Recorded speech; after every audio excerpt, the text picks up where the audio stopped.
ദൈവനാമത്തിന് മഹത്വം ഉണ്ടാകട്ടെ.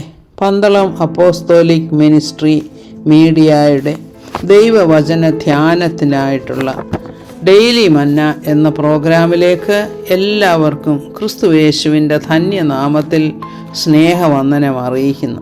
ഇന്നത്തെ നമ്മുടെ അല്പസമയത്തെ ചിന്തയ്ക്കായിട്ട് എടുത്തിരിക്കുന്ന വേദഭാഗം വിശുദ്ധ യോഹന്നാൻ്റെ സുവിശേഷം 1:48 ഒരു ഭാഗമാണ്. നീ അത്തിയുടെ കീഴിലിരിക്കുമ്പോൾ ഞാൻ നിന്നെ കണ്ടു. ഇത് കർത്താവ് പറയുന്ന ഒരു വാക്യമാണ്. ജോസഫിൻ്റെ പുത്രനായ യേശു എന്ന നസ്രത്തുകാരനാണ് മശിഹ.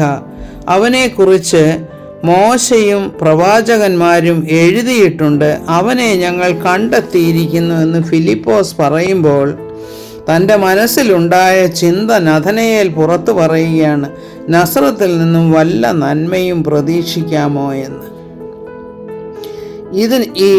ഇതായിരുന്നു നഥനയേലിൻ്റെ അഭിപ്രായം. കർത്താവ് നഥനയേലിനെ കണ്ടിട്ട് പറയുകയാണ്, ഇവൻ സാക്ഷാൽ ഇസ്രായേല്യൻ തന്നെ, അവനിൽ കപടമില്ല എന്ന്. നഥനയേൽ അമ്പരന്ന് പോയി, എന്നെ എവിടെ വെച്ചറിയാം? എന്നെ കണ്ടിട്ടുണ്ടോ മുൻപ് എന്ന് കർത്താവിനോട് ചോദിക്കുകയാണ്. എന്നാൽ കർത്താവ് എന്താ പറയുന്നത്?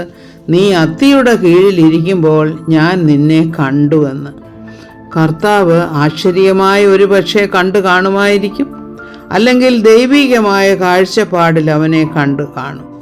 കാരണം അത്തിയുടെ കീഴിലിരിക്കുക എന്ന് പറയുമ്പോൾ തിരുവെഴുത്തുകൾ ധ്യാനിക്കുക, തിരുവെഴുത്തുകളിനെ കുറിച്ച് സംസാരിക്കുക, അതിനു വേണ്ടിയിട്ട് കൂട്ടുകാരൊക്കെയും കൂടി, അല്ലെങ്കിൽ റബിമാരുണ്ടെങ്കിൽ അവരുടെയും കൂടെ സാന്നിധ്യത്തിൽ അത്തിയുടെ കീഴിലിരുന്ന് ഇസ്രായേൽ മക്കൾ വചനം ധ്യാനിക്കുന്ന ഒരു പതിവുണ്ടായിരുന്നു. അതുകൊണ്ട് അത്തിയുടെ കീഴിലിരിക്കുക എന്ന് പറഞ്ഞാൽ തിരുവെഴുത്തുകൾ ധ്യാനിക്കുക എന്നൊരർത്ഥമുണ്ട്.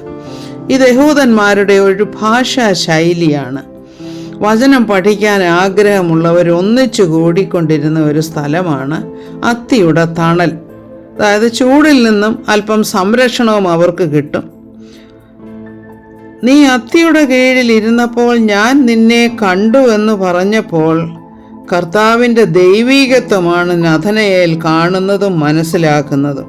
ഉടനെ തന്നെ യേശുവിനെ കുറിച്ചുള്ള തൻ്റെ സാക്ഷ്യം പറയുകയാണ്, റബ്ബി, നീ ദൈവപുത്രൻ, നീ ഇസ്രായേലിൻ്റെ രാജാവ്. ഇത്ര പെട്ടെന്ന് ഈ വിശ്വാസ പ്രഖ്യാപനം നടത്താൻ നഥനയേലിനെ പ്രേരിപ്പിച്ചത് എന്താണ്? ഒരു വലിയ തിരിച്ചറിവാണിത്. നഥനയേലിന് യേശു ആരാണെന്ന് മനസ്സിലാകുകയാണ്. അന്ത്രയോസും പത്രോസും ഫിലിപ്പോസും നഥനയേലും ഒക്കെ തിരുവെഴുത്തുകൾ ധ്യാനിക്കുന്നവരായിരുന്നുവെന്ന് അവരുടെ സംസാരത്തിൽ നിന്ന് നമുക്ക് മനസ്സിലാകും. കാരണം അവർ പറയുന്നത് ഇങ്ങനെയാണ്, മോശയും പ്രവാചകന്മാരും പറഞ്ഞിട്ടുള്ള ആ മശിഹായെ ഞങ്ങൾ കണ്ടെത്തിയിരിക്കുന്നു. അപ്പോൾ അവർ അന്യോന്യം ഈ വാർത്തകൾ പങ്കുവയ്ക്കുകയാണ്. അപ്പോൾ ഉത്സാഹത്തോടെ, അവരക്ഷമയോടെ മശിഹായെ കാത്തിരുന്ന വ്യക്തികളാണെന്ന് നമുക്ക് മനസ്സിലാകും. അവരുടെ മശിഹയായി കർത്താവ് വന്നു എന്നറിഞ്ഞപ്പോൾ കാണുവാനായിട്ട് അവർ വളരെയധികം ആഗ്രഹിച്ചു. തങ്ങളുടെ വീണ്ടെടുപ്പുകാരനെയാണ് അവർ കാത്തിരുന്നത്.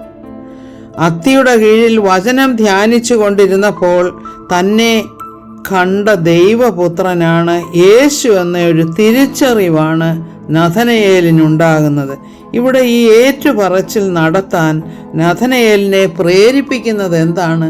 താൻ വചനം ധ്യാനിച്ചു കൊണ്ടിരുന്നപ്പോൾ, മശിഹായെ കാത്തുകൊണ്ടിരുന്നപ്പോൾ തന്നെ അറിഞ്ഞ ഒരു ദൈവമാണ് മുൻപിൽ നിൽക്കുന്നത് എന്നുള്ള ഒരു തിരിച്ചറിവ്. ഇത് ഹാഗാർ പറയുന്നതിന് തുല്യമാണ്. ഉൽപ്പത്തി പുസ്തകം 16:13 എന്താണ്? തന്നോട് സംസാരിച്ച യഹോവയോട് അവൾ എന്നെ കാണുന്ന ദൈവമാണ് അങ്ങ് എന്ന് പേരിട്ടു. അതായത് ദൈവത്തിന് അവൾ ഒരു പേരിടുകയാണ്, എൽ റോയി, എന്നെ കാണുന്ന ദൈവം. അപ്പോൾ ഇവിടെ നഥനയേലും അത് തന്നെയാണ് പ്രഖ്യാപിക്കുന്നത്. ഇസ്രായേലിൻ്റെ രാജാവാണ് നീ ദൈവപുത്രനാണ്. അല്ലെങ്കിൽ ഈ ജ്ഞാനം നിനക്ക് എവിടെ നിന്ന് ലഭിച്ചു? അല്ലെങ്കിൽ എന്നെ അത്തിയുടെ കീഴിൽ കണ്ടുവെന്ന് പറഞ്ഞപ്പോൾ ഞാൻ നിനക്ക് വേണ്ടി കാത്തിരുന്നു എന്നുള്ള കാര്യം നീ മനസ്സിലാക്കിയല്ലോ എന്നുള്ള ഒരു സന്തോഷമാണ് നഥനയേലിനുണ്ടാകുന്നത്. ഈ തിരിച്ചറിവോടുകൂടെയാണ് നഥനയേൽ പറയുന്നത്, നീ ദൈവപുത്രനാണ്, നീ ഇസ്രായേലിൻ്റെ രാജാവാണ്. ഇങ്ങനെ പറഞ്ഞ വ്യക്തികളിൽ ഏറ്റവും ആദ്യത്തെ വ്യക്തിയായിട്ട് നമുക്ക് നഥനയേലിനെ കണക്കാക്കാം. പിന്നീട് തൻ്റെ ശിഷ്യന്മാരൊക്കെയും ഈ പ്രഖ്യാപനം നടത്തി.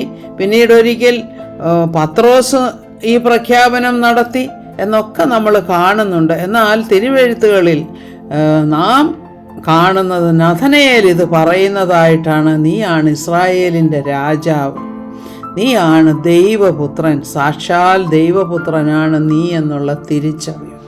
ഈ തിരിച്ചറിവാണ് നമുക്കും ആവശ്യമായിട്ടുള്ളത്. നാം ദൈവത്തെ ആരാണെന്നറിഞ്ഞ്, മോശയോട് പറഞ്ഞില്ലേ ഞാനാകുന്നു, അവിടെ ഒരു തിരിച്ചറിവ്, അതൊരു ഐഡൻറ്റിറ്റിയാണ് പറഞ്ഞു കൊടുക്കുന്നത്. ദൈവത്തെ മനസ്സിലാക്കുവാനായിട്ട്, ദൈവം ആരാണ്, നമുക്കാരാണ് എന്നുള്ളത് മനസ്സിലാക്കുവാനായിട്ട് ദൈവം നമുക്ക് കൃപ ചെയ്യട്ടെ എന്ന് പ്രാർത്ഥിക്കുന്നു. സകല മഹത്വവും കർത്താവിന്. ആമേൻ. Praise the Lord.